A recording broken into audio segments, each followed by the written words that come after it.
नमस्कार, मैं आपके साथ विभा उपाध्याय और आप देख रहे हैं न्यूज 18 बिहार झारखंड का डिजिटल प्लेटफॉर्म।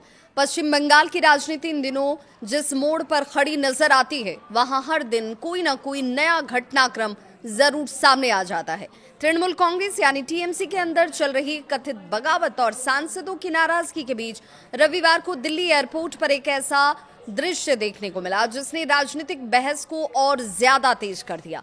टीएमसी की चर्चित सांसद और पार्टी की पूर्व युवा इकाई अध्यक्ष सायुनी घोष जब दिल्ली एयरपोर्ट से बाहर निकल रही थी, तभी वहां मौजूद पत्रकारों से जब बातचीत और सवाल जवाब का दौर शुरू हुआ। सवाल पूछे गए। सवाल साधारण नहीं था, बल्कि सीधे उनकी राजनीतिक विश्वसनीयता और पुराने बयानों से जुड़े हुए थे।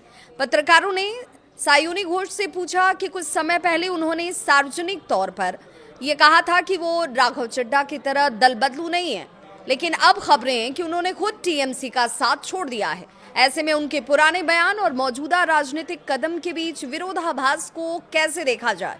लेकिन इस सवाल का जवाब देने के बजाय सायुनी घोष ने सिर्फ इतना कहा, मैं आपको जवाब देने के लिए बाध्य नहीं हूं, मैं जवाब नहीं देना चाहती। इसके बाद जब पत्रकारों ने दोबारा सवाल किया कि अगर वो जवाब नहीं देना चाहती, तो फिर उन्होंने पहले दूसरों पर दल बदलू होने के आरोप क्यों लगाए, तब भी उन्होंने कोई प्रतिक्रिया इस पर नहीं दी और सीधे अपनी कार में बैठ गईं। हालांकि ये घटना कुछ सेकंड की थी, लेकिन इसका राजनीतिक संदेश काफी बड़ा माना जा रहा है।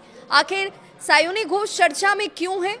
सायुनी घोष कभी टीएमसी के युवा चेहरे के रूप में देखी जाती थी। पार्टी की युवा इकाई के अध्यक्ष के तौर पर उन्हें ममता बनर्जी की सबसे भरोसेमंद नेताओं में गिना जाता था।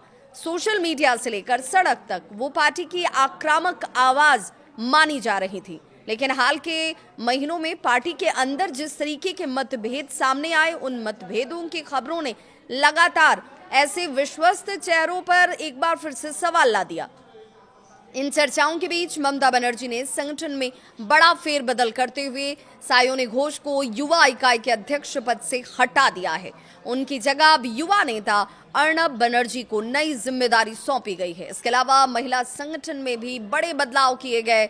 इन फैसलों को कई राजनीतिक जानकार पार्टी के अंदर बढ़ती असहमति और शक्ति के संतुलन की कोशिश के तौर पर देख रहे हैं। टीएमसी में अब सवाल ये उठता है कि क्या सचमुच बगावत हो रही है। ये सवाल इसलिए भी बेहद खास हो जाता है क्योंकि हाल के दिनों में आपने देखा होगा टीएमसी सांसद काकोली घोष दस्तीदार जो हैं, उनकी तरफ से एक बड़ा दावा कर दिया गया। उन्होंने कहा कि बागी खेमे में जल्द ही 2 और सांसद शामिल हो सकते हैं। अगर ऐसा होता है तो लोकसभा में समूह की संख्या जो है बढ़कर 22 तक पहुंच सकती है।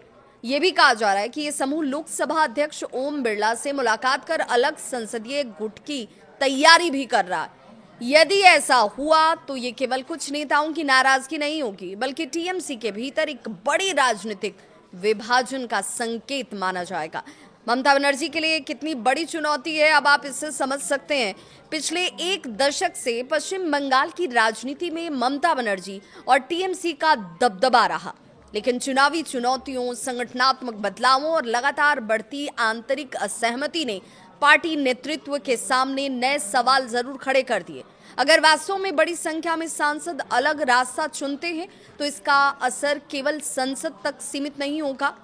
इसका प्रभाव बंगाल की राजनीति, संगठनात्मक ताकत और 2029 के चुनावी समीकरणों तक दिखाई दे सकता है। अब सबसे बड़ा सवाल यही है, राजनीति में नेता अक्सर बदलती परिस्थितियों के अनुसार फैसले लेते हैं। ये आपने कई बार देखा होगा। लेकिन जब कोई नेता अपने पहले दूसरों पर दल बदल का आरोप लगाए और बाद में खुद उसी आरोप का वो सामना करने लगे, तो जनता जवाब जरूर मांगती है। यही वजह है कि दिल्ली एयरपोर्ट पर पूछा गया एक सवाल अब सोशल मीडिया और राजनीतिक गलियारों में चर्चा का विषय बन गया है। क्या सायुनी घोष को अपने पुराने बयानों पर जवाब देना चाहिए था? क्या टीएमसी के भीतर सचमुच बड़ा असंतोष पनप रहा है? क्या ये केवल संगठनात्मक बदलाव है या फिर बंगाल की राजनीति में किसी बड़े राजनीतिक भूचाल की शुरुआत है? आपकी क्या है राय? कमेंट सेक्शन में अपनी राय प्रतिक्रिया के तौर पर जरूर दें।